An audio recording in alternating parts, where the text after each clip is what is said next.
Agora veja o desafio dessa postura. Perdão é esquecer? Não. Perdão não é esquecer, porque a memória é o que lhe confere experiência. Perdão não é esquecer. Esquecimento total, gente, tem nome, chama Alzheimer. Perdão é lembrar sem sofrer. E isso demanda tempo.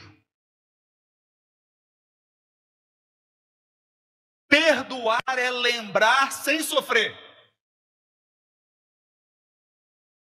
É claro que isso depende do dano causado. Então tem ofensa que com uma semana você lembra sem sofrer. Você lembra, fala, bobagem isso que essa pessoa fez. Agora, tem dano que talvez você precise de 20 anos para lembrar sem sofrer. Por isso que o perdão é uma jornada. Agora, o perdão é o seguinte: se o ódio é um veneno que você toma para matar o outro, o perdão é uma dádiva que você entrega, mas quem recebe é você. Eu vou repetir. O perdão é o único presente que você entrega, mas quem recebe é você. Entenda, o seu perdão não tem o poder de isentar a pessoa da lei divina. Não seja presunçoso. Não seja presunçoso. O fato de você perdoar alguém não isenta essa pessoa de se haver com a lei divina. Ela terá que reparar todo o mal praticado. A quem? A você? Não. Sabe por quê? Existe uma coisa. Eu custei aprender isso. A pancada teve que ser grande para eu aprender isso. Quando alguém te machuca, essa pessoa pega uma algema e coloca um lado da algema no seu braço.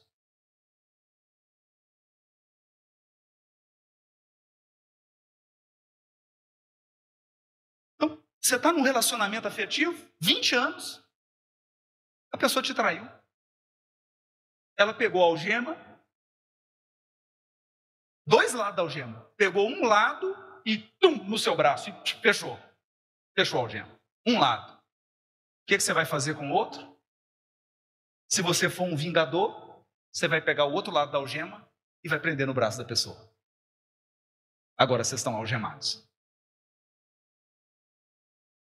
Até que o ódio os separe. Ou seja, nunca. Mas se você resolveu entregar o processo para o juiz supremo, você fala assim: olha, essa é contigo. A pessoa colocou a algema no seu braço. O que você faz com o outro lado? Coloca na outra mão. Na sua. Na sua.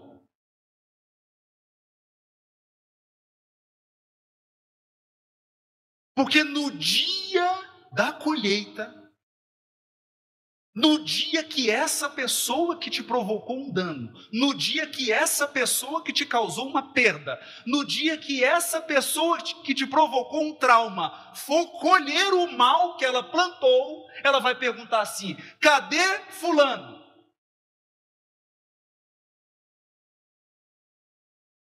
Deixa eu encarnar com fulano, pelo amor de Deus, que eu quero reparar o mal que eu fiz a ele. Aí os maiores dirão: ela ou ele te perdoou. Você vai reparar o mal, mas não com ele, não com ela. Ela alçou o voo, Então, se você está com um papelzinho, anota. Sinônimo de perdão é #fui. Anota isso. Sinônimo de perdão é #fui. Fui.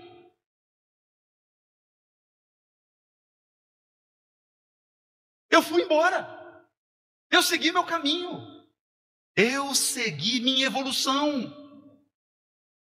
Vai ser fácil? Não. Vai ser fácil lembrar sem sentir dor? Não. Talvez você precise de 10, talvez você precise de 15 anos, talvez você precise de 20 anos, talvez você precise de uma encarnação inteira. Mas um dia você vai lembrar sem sentir dor. Nesse dia você perdoou. Porque perdoar é ressignificar. Por isso que Emmanuel diz assim: perdão é o esquecimento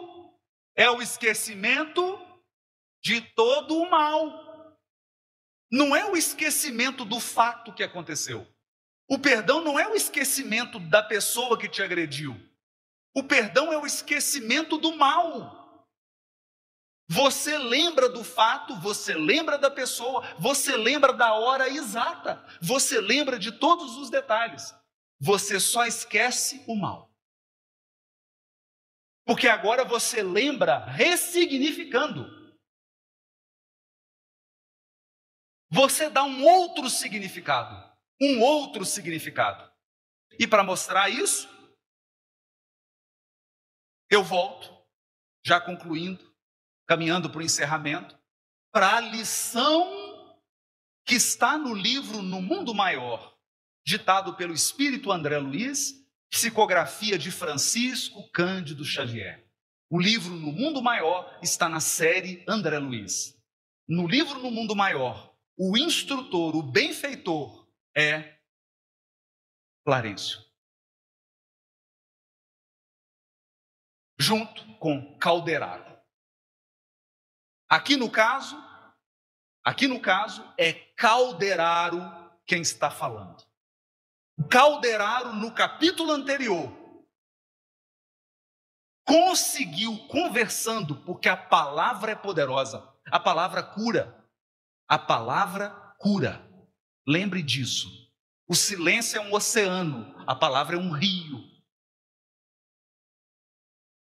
Quando você falar, tenha consciência, você pode estar destruindo ou construindo. Se você quiser, suas palavras podem curar. E Calderaro pronunciou palavras de cura para alguns obsessores e conseguiu convencer esses obsessores. Mas então ele chegou diante de Pedro e Camilo. Pedro e Camilo. Camilo era um senhor destemperado, ignorante, não media as palavras, adorava humilhar as pessoas, mas tinha um coração bom. Adotou Pedro. Recebeu Pedro como filho adotivo. E Pedro começou a trabalhar, quando atingiu a adolescência, no comércio do pai adotivo, Camilo. Mas nesse ambiente, o pai adotivo sempre humilhando o filho adotivo. Pedro, dando vazão ao lodo da sua alma, dando vazão às suas inclinações más, planejou o assassinato do pai adotivo, executou e roubou o patrimônio.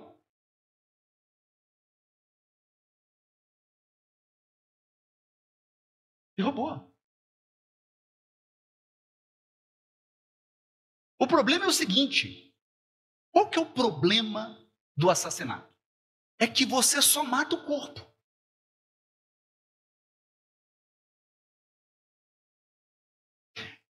Eu lembro de uma pessoa,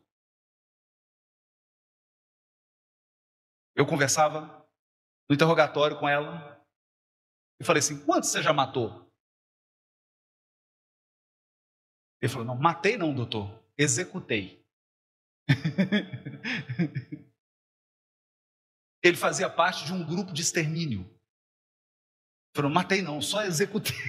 Eu falei: e como é que você executava? Eu cortava a cabeça, dava tiro na cabeça. Ah, entendi. Só não matava não, só executava, né? Só executava, doutor. Mas, doutor, pode ficar tranquilo que eu nunca matei gente boa. Só matei gente que não presta. Eu falei: fiquei pensando, que coisa boa, né? Fiquei pensando. Aí naquele momento, eu já sentindo um peso no ambiente, falei assim: essa turma está toda aqui na minha sala agora, né?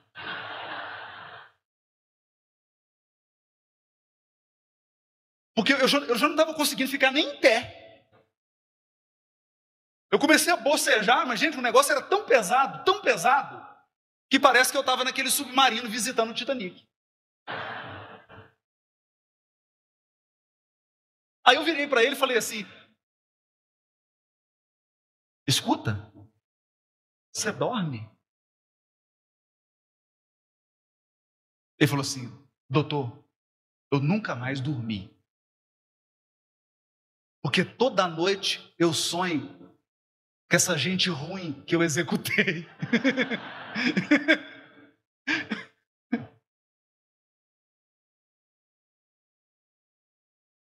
Eu perguntei para ele: você acredita em vida após a morte?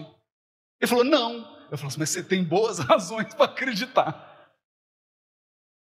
Você tem boas razões para acreditar. Porque estava todo mundo lá. Estava todo mundo permanentemente ao lado dele. Ele não dormia mais. Foi o caso do Pedro. Ele assassinou o pai adotivo e o Camilo ficou 20 anos obsidiando ele. 20 anos obsidiando. Qual que era o objetivo do Camilo? Desencarnar o Pedro para dar uma surra nele no plano espiritual. Simples. Aí o André Luiz fala para o Calderaro assim: Calderaro, vamos fazer uma palestra sobre perdão para os dois? O Calderaro falou: não adianta, filho. Não adianta. Aqui, André, só o amor. Nós vamos pedir a ajuda agora da Cipriana. Gente, aí chega uma senhorinha chamada Cipriana. Está lá o Pedro quase desencarnando e o Camilo obsessor do lado esperando, igual um tigre. Já viram um tigre mordendo assim o antílope?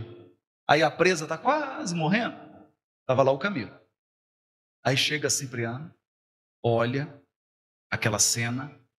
Eu te pergunto, depois de 20 anos, existe alguma diferença entre o Pedro e o Camilo?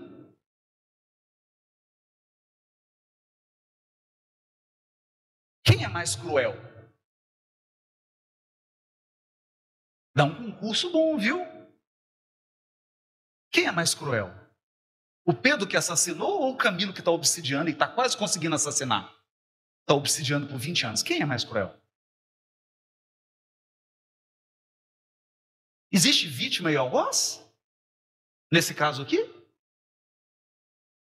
Então a Cipriana chega, olha para os dois e faz uma prece. Recolhe.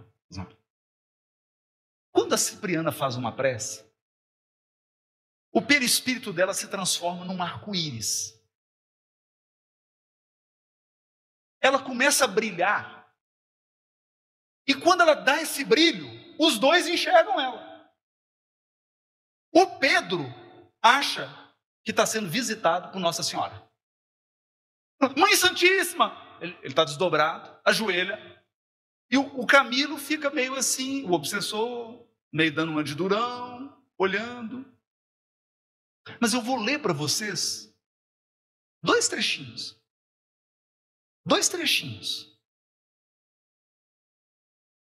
A Cipriana primeiro fala com o Pedro. Depois ela vai falar com Camilo, que é o obsessor. Que fazes tu, Camilo? Que fazes tu? O algoz, demonstrando incompreensível frieza, retorquiu cruel: que pode fazer uma vítima como eu, se não odiar sem piedade?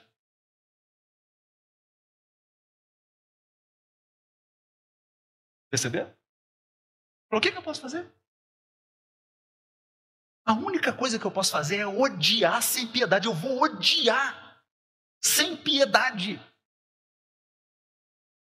Olha o que a Cipriana vai dizer para ele. Odiar tornou Cipriana sem se alterar.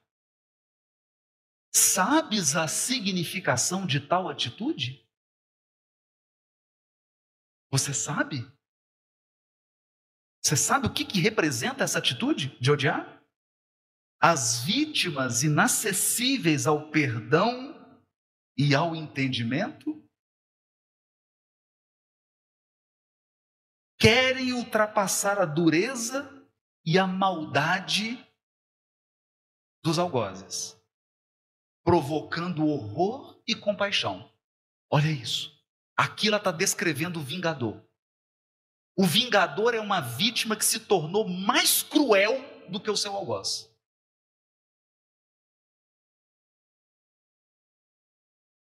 Querem? Tem um programa bom para você fazer. Mas antes você tem que fazer um culto no lar antes e um depois. Assista às séries de filmes Batman. Você vai entender a psicologia de um vingador. Você vai entender. Não é? Quem disse isso para o Batman? O Coringa. Vocês viram esse filme? O Coringa chega para o Batman e fala assim: qual que é a diferença que tem entre você e eu? Qual que é a diferença entre nós dois? Eu, pelo menos, me divirto.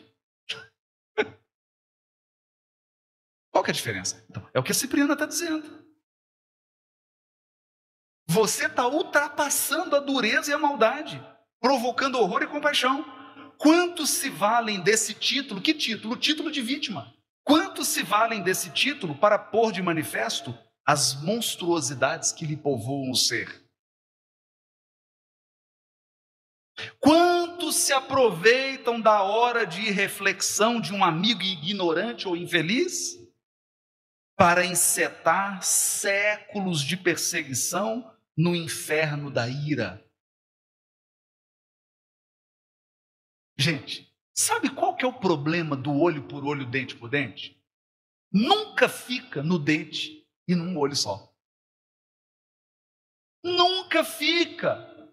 O problema da vingança é que quem se vinga sempre exagera. Sempre. Você perdeu um dente, você vai lá e arranca a arcada dentária inteira. Você perdeu o dente, você vai lá e arranca 2. Aí é o seguinte, na contabilidade divina, não ficou 0-0. Simplesmente mudou de posição. Perceberam? Então, olha que jogo maravilhoso. Você entrou, perdeu um dente. Saiu devendo um dente.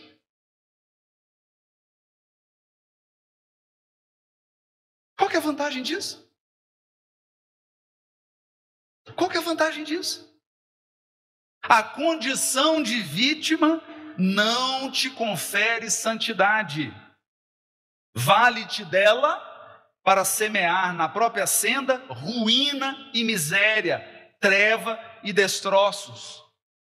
Ele está usando a condição de vítima para ser pior do que o algoz. É isso que ela falou para ele. Sem dúvida, Pedro te feriu em momento de insânia, de loucura.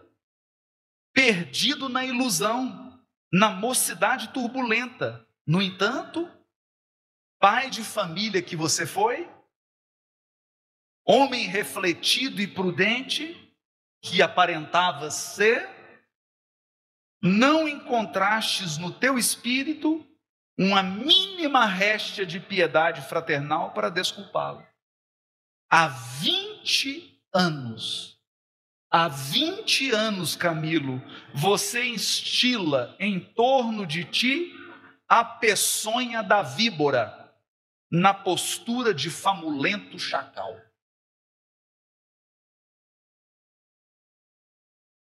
Viu a dor disso?